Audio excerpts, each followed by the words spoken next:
देखो ये एक्सरसाइज 3.2 का क्वेश्चन नंबर 14 है। दिया हुआ है आपको, ये मैट्रिक्स है 1 0 2 -1 -3 4 है ना। इसको ए मैट्रिक्स से मल्टीप्लाई करें, इस मैट्रिक्स को यदि ए मैट्रिक्स से मल्टीप्लाई करें तो आपकी ये आंसर आना चाहिए, ठीक है ना। इस मैट्रिक्स को यदि ए से मल्टीप्लाई करें तो आपका आंसर ये आना चाहिए।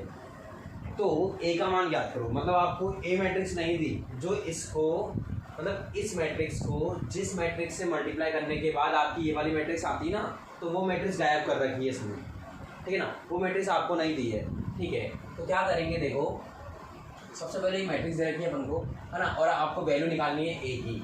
तो सबसे पहले चेक करते हैं कि देखो यहाँ जो मैट्रिक्स दे रखी है इसका ऑर्डर क्या है। देखो इसमें 3 रो हैं और 2 कॉलम है, तो इसका ऑर्डर हो गया 3/2। इसका ऑर्डर क्या हो गया 3/2। मान लेते हैं इस मैट्रिक्स को मैं बी मैट्रिक्स मान लेता हूँ। क्या मान लेता हूँ उसको बी, और बगल में ए दे रखी है। क्या दे रखी है ए। इस मैट्रिक्स को बी मैट्रिक्स मान ली मैंने, और बगल में ए मैट्रिक्स दे रखी है मेरे को, है ना। जो बी मैट्रिक्स है इस मैट्रिक्स का ऑर्डर पता है कितना है 3/2, है ना। इस मैट्रिक्स का ऑर्डर पता है कितना है भाई 3/2। और अपन को बी ए के बाद एक नई मैट्रिक्स मिल रही है सी, जो कि ये है, इससे ये सी है ना। ये बी के बराबर है, सुनना ध्यान से, ये बी के बराबर मानी मैंने, ए इसके बगल में है, बी को ए से मल्टीप्लाई करने के बाद सी मैट्रिक्स मिल रही है जो ये है। इसका ऑर्डर क्या है, इसमें 3 रो हैं और 3 कॉलम है, तो इसका ऑर्डर हो गया 3/3। तो इसका ऑर्डर है 3/3, ठीक है ना। अब मेरे को मेरी बात सुनो तुम लोग, बी मैट्रिक्स को ए मैट्रिक्स से गुणा करने पर सी मैट्रिक्स मिल रही है जिसका ऑर्डर 3/3 है। तो आप लोगों को क्या बताया था मल्टीप्लिकेशन का रूल, मैंने मल्टीप्लिकेशन का रूल है कि जैसे बी मैट्रिक्स है और ए मैट्रिक्स है, तो बी मैट्रिक्स का ऑर्डर 3/2 है, तो ए का वो ऑर्डर क्या होना पड़ेगा 2/3। ये ए का ऑर्डर होगा 2/3। क्यों? क्योंकि आपको पता है आगे जो मैट्रिक्स होती है उसके नंबर ऑफ कॉलम, पीछे जो मैट्रिक्स होती है उसकी नंबर ऑफ रो, ये दोनों बराबर होनी चाहिए। ये दोनों क्या होनी चाहिए, बराबर। मतलब बी के कॉलम की संख्या और ए के रो की संख्या आपस में क्या होनी चाहिए, बराबर होनी चाहिए। तो 2 बराबर है, बराबर होने के बाद ये मल्टीप्लाई हो जाएंगी। मल्टीप्लाई हो जाने के बाद जो मैट्रिक्स का ऑर्डर आएगा, मतलब इन दोनों को मल्टीप्लाई करने के बाद जो सी मिलेगा, सी का ऑर्डर इसके अकॉर्डिंग क्या आएगा 3। इसका आगे वाला इसके रो की संख्या और इसके कॉलम की संख्या के मल्टीप्लिकेशन के बराबर, मतलब 3 × 3 की मैट्रिक्स मिलेगी आपको। 3 × 3 की क्या मिलेगी, बोलो 3 × 3 की मैट्रिक्स मिलेगी आपको, है ना।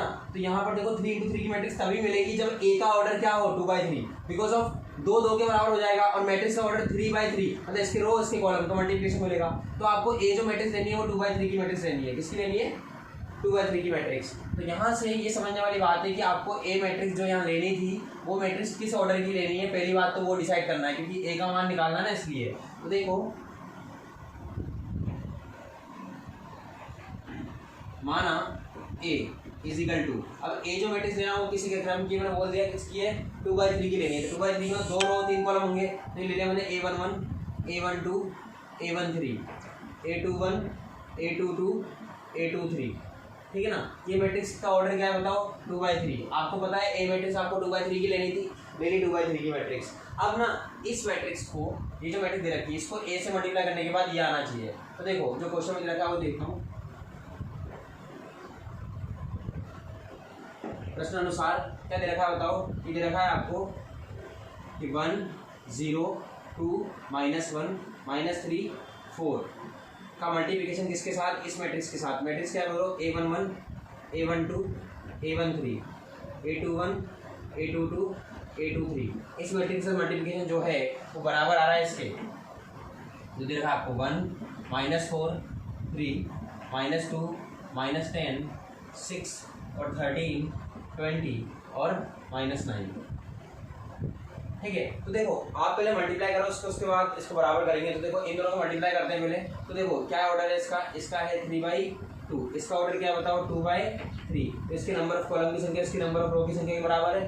बराबर होने के बाद यहाँ पर जो रो है into column, rho into column के बराबर के ऑर्डर की मैट्रिक्स मिलेगी, मतलब 3 × 3 क्रम की आपको नई आव्यूह मिलेगी, नई मैट्रिक्स मिलेगी। तो यहाँ पर देखो मल्टीप्लाई कैसे करते हैं, रूल समझा चुका हूँ मैं आपको। रो बाय कॉलम, कितने कॉलम है इसमें 3 कॉलम, तो पहली रो को पहले कॉलम से, पहली रो को दूसरे कॉलम से, पहली रो को तीसरे कॉलम से, दूसरी रो को पहले कॉलम से, दूसरी रो को दूसरे कॉलम से, दूसरी रो को तीसरे कॉलम से, फिर तीसरी रो को पहले कॉलम से, तीसरी रो को दूसरे कॉलम से, तीसरी रो को तीसरे कॉलम से। इस तरह से मल्टीप्लाई करते हैं। तो देखो पहली रो को पहले कॉलम से करते हैं 1 × A11 तो आएगा A11, फिर आता है पीछे प्लस 0 इंटू ए टू वन, देखो इस रो को इस कॉलम से कर रहे हैं ना, 1 इंटू ए वन वन तो ए वन वन आ गया, 0 इंटू ए टू वन तो 0 से मल्टीप्लाई करेंगे तो 0 हो जाएगा, तो कुछ नहीं बचेगा यहाँ पर, तो ए वन वन ही आएगा यहाँ पर। ओके, जहाँ से ए वन वन प्लस 0। अब देखो पहली रो को दूसरे कॉलम से 1 इंटू ए वन टू तो आएगा A one two, 0 into A two two तो यहाँ पे भी कितना आएगा प्लस 0, ठीक है ना। तो पहली रो को तीसरे कॉलम से 1 इंटू ए वन थ्री तो यहाँ आएगा A one three, 0 into A two three तो कितना आएगा 0 आएगा, ठीक है ना। इसके बाद दूसरी रो पहला कॉलम, 2 को ए वन, दूसरी रो पहला कॉलम 2 इंटू ए वन वन, 2 ए वन वन, -1 इंटू ए टू वन तो माइनस का ए टू वन, बिकॉज ऑफ -1 को ए टू वन से मल्टीप्लाई करेंगे तो ए टू वन ही आएगा माइनस का, और ये प्लस आता है वैसे तो, लेकिन प्लस माइनस क्या हो जाएंगे, माइनस हो जाएंगे। तो दूसरी रो दूसरा कॉलम 2 इंटू ए वन टू तो ये हो जाएगा 2 ए वन टू, ठीक है ना, और -1 इंटू ए टू टू तो ये जाएगा माइनस का ए टू टू, ठीक है ना। फिर देखो फिर दूसरी रो थर्ड कॉलम 2 इंटू ए वन थ्री तो आएगा 2 ए वन थ्री, -1 इंटू ए टू थ्री तो माइनस का ए टू थ्री, ऐसे।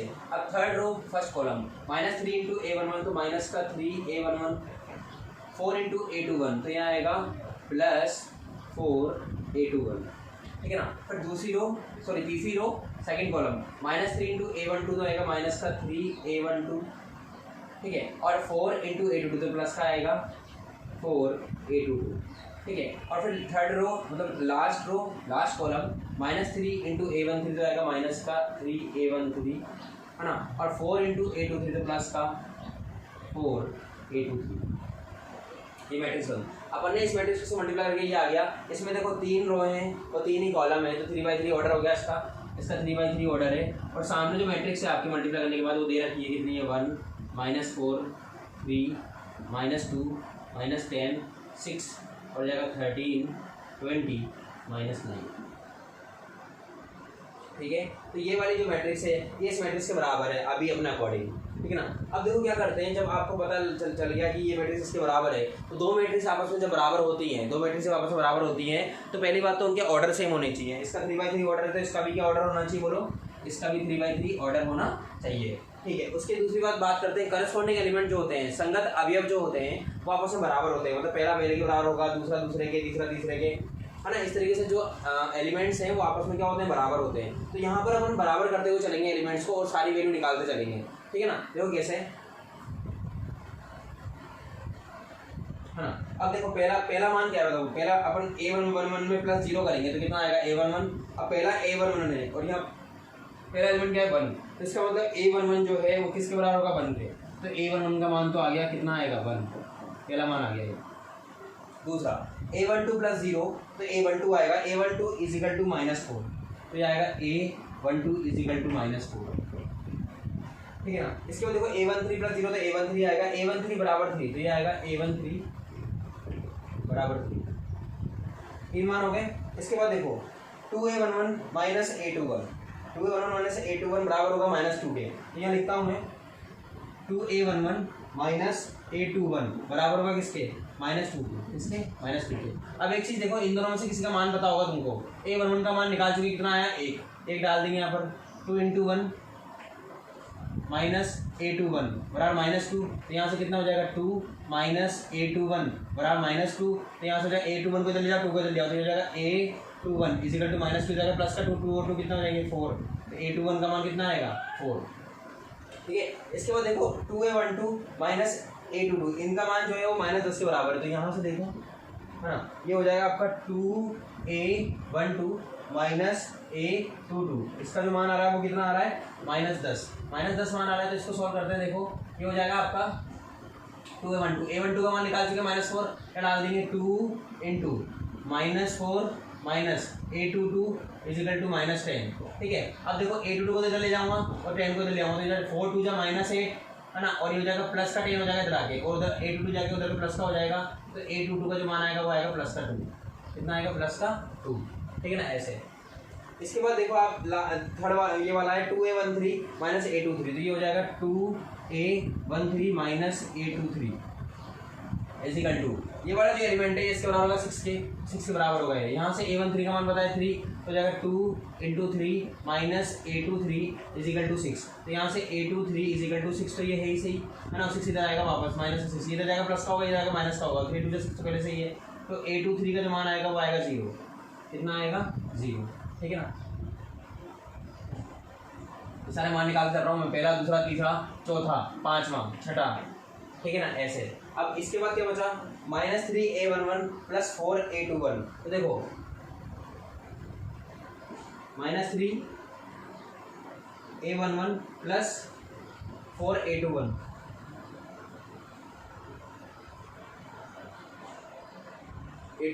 A21 का मान तो निकल चुका है ना, A22 का भी निकल चुका है, A23 का नहीं निकला बस, है ना। देखो A11 अपने मैट्रिक्स में देखो किसी से मान आ गए, A11 का आ गया, A12 का आ गया, A13 आ गया, A21 आ गया, A22 आ गया, A23 सारे आगे मान। तो अब किसी का मान नहीं निकाला ना अपन को। अब अपन मान भी निकालेंगे तो इससे मान निकालेंगे तो A11 A21 का निकलेगा। तो ये निकल चुके हैं, ये सारे निकल चुके हैं मान। तो देखो अब जो मैट्रिक्स आ गई आपकी A मैट्रिक्स थी, तो A मैट्रिक्स का मान कितना आएगा? आंसर आ चुका है आपका।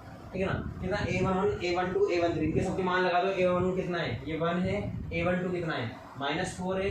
A13 कितना है? 3 है। A21 कितना है बोलो? 4 है। A22 कितना है? 2 है। और A23 कितना है? 0 है। ये आपका आंसर हो गया।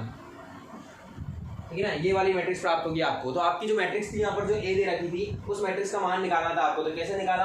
सबसे पहले अपन ने इस मैट्रिक्स से इसको मल्टीप्लाई करना है। तो मल्टीप्लाई के बाद जो मैट्रिक्स आ रही है उसका ऑर्डर देखा 3/3 का है, इसका ऑर्डर 3/2 का है। तो निश्चित रूप से जो ए मैट्रिक्स होगी आपकी वो 2/3 ऑर्डर की होगी। क्यों? क्योंकि इसका 2 इसके 2 के बराबर होना चाहिए। मल्टीप्लाई तभी होता है, और मल्टीप्लाई होने के बाद जो मैट्रिक्स आएगी वो 3/3 की आएगी इसके अकॉर्डिंग। तो देखो मैंने इसके उसके साथ में लिखा, फिर इनको मल्टीप्लाई करा आपस में, जो मान आया करस्पॉन्डिंग एलिमेंट को बराबर किया। पहला पहले के बराबर, दूसरा दूसरे के, तीसरा तीसरे के, इस तरीके से सारे वैल्यू निकल गई जो यहाँ चाहिए थी। निकलने के बाद उसका मान लगा दिया तो आंसर आ गया। ठीक है ना।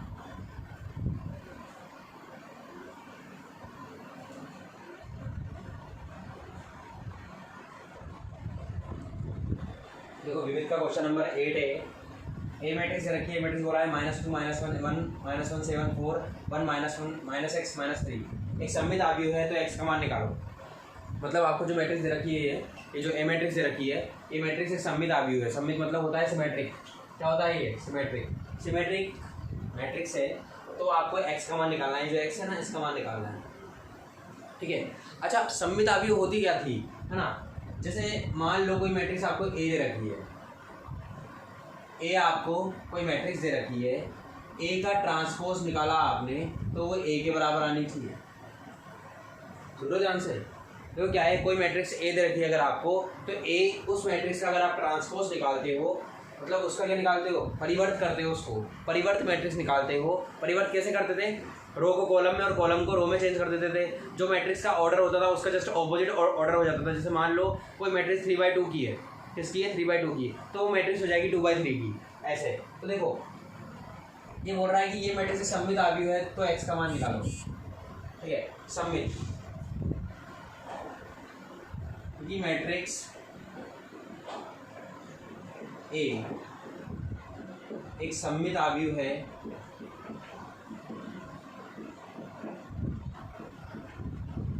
अतः क्या होगा कि ए का जो ट्रांसपोज है वो बराबर होगा ए के। ए का ट्रांसपोज बराबर होगा ए के। तो ए मैट्रिक्स जो दे रखी है वो क्या है? ए मैट्रिक्स दे रखी है आपको -2 -1 1 -1 7 4 1 -x -3। ये आपको ए मैट्रिक्स दे रखी है, लेकिन इसका ट्रांसपोज बराबर होगा किस मैट्रिक्स के? ए मैट्रिक्स को, इसी के बराबर होगा। -2 -1 1 -1 7 4 1 -x -3, ऐसे। ठीक है ना। इसके बाद देखो आप ए का ट्रांसपोज ए के बराबर है, इसका ट्रांसपोज कर दो पहले मैट्रिक्स का। ट्रांसपोज करेंगे तो किस ऑर्डर की? 3/3 की। इसकी रो सारी कॉलम बन जाएंगी। देखो क्या होगा, है ना, -2 -1 1, तो ये जाएगा -2 -1 1 -1 7 4, तो जाएगा -1 7 4। ठीक है ना। 1 -x -3 तो जाएगा 1 -x -3। ठीक है ना, ऐसे। और इधर देखो क्या आएगा, इधर है आपकी -2 -1 1 -1 7 4 1 -x -3। ठीक है। अब ये दोनों, जब हमारी बात सुनो, मैट्रिक्स ए एक सममित आव्यूह होता है, ए का ट्रांसपोज ए के बराबर, तो ए मैट्रिक्स का ट्रांसपोज करके ए के बराबर कर दिया, मतलब इसका ट्रांसपोज निकाल के इसके बराबर कर दिया। अब दो मैट्रिक्स जब बराबर होती है तो पहली बात उनका ऑर्डर सेम होना चाहिए, तो इसका ऑर्डर 3/3 है, तो इसका ऑर्डर भी कितना है 3/3 है। ओके, इनके संगत अवयव बराबर होते हैं। संगत अवयव का मतलब अपन को तो मान किससे निकालना है, x का, तो x देख लो किसके बराबर है, जैसे ये -x है ना, क्या है यहाँ पर -x, तो यहाँ पर क्या है 4 है, तो देखो तुलना करने पर बाय कंपेयरिंग से क्या आएगा, -x बराबर होगा 4 के, तो हो जाएगा -x = 4, देन x = -4 आंसर। चाहे आप -x को 4 के बराबर यहाँ पे करो तो भी x का मान -4 आएगा, चाहे आप इस -x को 4 के बराबर करो तो भी x का मान -4 आएगा, तो वो तो -4 ही आना है आंसर, ठीक है ना, x का, तो ये आंसर है आपका।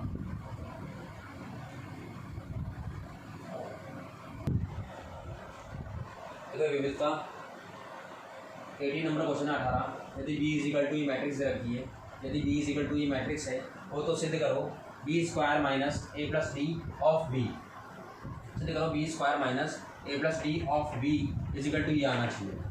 यहाँ पर सुनो, ये तो बाहर कांस्टेंट वैल्यू होती है जो बाहर दी जाती है ना, कैपिटल में लिखते हैं ना a b c कैपिटल में, वो तो मैट्रिक्स होती है, जैसे a b c d लिखा तो वो एलिमेंट्स होते हैं या कांस्टेंट होते हैं, तो ये कांस्टेंट से बाहर जो दिए हैं। I2 2 क्रम की, I2 मतलब 2 × 2 क्रम की क्या होती है, इकाई मैट्रिक्स जिसका मान है I2 = 1 0 0 1, ये दिया है सर, ठीक है, तो मैंने लिया by LHS left hand side क्या होता है बायां पक्ष, ठीक है, बायां पक्ष लिया अपन ने, बायां पक्ष लेने के बाद बताओ अपन को जो बायां पक्ष में दिया है वो क्या दिया है, वो दिया अपन को b² - a + d of b, b² - a + d of b, ये दिया है अपन को, है ना, ये दिया है, तो अपन पहले इसको सॉल्व कर लेते हैं। b² का मतलब होता है, सुनो, b को 2 बार गुणा करना है, तो b को 2 बार लिखा है यहाँ पर, सुनो लिखा a b c d, ठीक है ना, फिर दोबारा लिख दिया इसको a b c और d माइनस a + d के बाद b क्या आएगा, b दोबारा से वही है a b c और d, ये आपकी b का मान है, ठीक है ना। तो मैंने पहले देखो यहाँ पर जो b² था b को 2 बार लिख दिया, माइनस a + d बाहर है और b मैट्रिक्स को ये लिख दिया। अब इधर को गुणा करना पड़ेगा, इसका ऑर्डर है 2/2, इसका ऑर्डर भी 2/2 है, मल्टीप्लाई हो जाएंगी, इसका कॉलम्स की रो के बराबर है, जो मैट्रिक्स मिलेगी वो 2 × 2 की मिलेगी। मल्टीप्लाई करते देखो रो बाय कॉलम, पहले रो को पहले कॉलम से a × a² b × c plus का bc, ठीक है ना, a × b ये हो जाएगा ab, b × d प्लस का bd, ठीक है ना, c × a प्लस ac और d × c, तो ये हो जाएगा cd, इसके बाद c × b ये हो जाएगा bc प्लस d × d, तो ये हो जाएगा d²। तो मैंने क्या करा, मैंने इस रो को इस कॉलम से, इस रो को इस कॉलम से, इस रो को इस कॉलम से यहाँ लिखा, इस रो को इस कॉलम से करा तो यहाँ पर लिखा, है ना, इस तरीके से, फिर इस रो को इस कॉलम से, इस रो को इस कॉलम से, तो यहाँ पर 2 × 2 क्रम की क्या आ गई, मैट्रिक्स आ गई, माइनस क्या है a + d, तो जो a + d बाहर है ना, ये जो a + d बाहर है, ये बाहर है, तो ये जब गुणा होगा मैट्रिक्स में, मैंने क्या बोला था, कोई एलिमेंट जो है, कोई भी कांस्टेंट है वो मैट्रिक्स में यदि बाहर है तो वो जब मल्टीप्लाई होता है तो सारे एलिमेंट्स से होता है, इसका मतलब a + d सबसे होगा, तो यहाँ क्या कितना हो जाएगा बताओ, हो जाएगा a + d, b a + d, c a + d और d a + d, ठीक है। इसके बाद देखो मैंने लिखी मैंने a² + bc ab + bd ac + cd bc + d² minus इसको अंदर गुणा कर देते हैं, तो देखो a × a² + ad ab + bd ac + cd ad + d², ad plus क्या होता है d², ठीक है ना, ऐसे। अब इसके बाद देखो माइनस करेंगे इसको इससे, तो माइनस करने के बाद क्या होगा, माइनस करेंगे तो देखो यहाँ पे 2 × 2 क्रम की ये है, 2 × 2 क्रम की ये है, तो माइनस होगा तो करेस्पॉन्डिंग एलिमेंट माइनस होंगे, तो देखो पहले से मतलब पहले में से पहला वाला माइनस होगा, तो ये जाएगा देखो a² + bc minus a² + bc में से माइनस होगा ये। अब जब ये माइनस होगा तो ये 2 टर्म है, कितनी टर्म है, 2 टर्म तो ब्रैकेट लगेगा, यहाँ पर क्या आएगा a² + ad, ठीक है ना, ऐसे। अब ab + bd में से ये होगा, तो देखो ab + bd ab + bd minus, और ये पूरा माइनस होगा तो ब्रैकेट लगेगा ab प्लस बी टू। इसके बाद देखो A C plus C D minus A C plus C D, तो ये हो जाएगा A C plus C D minus A C plus C D.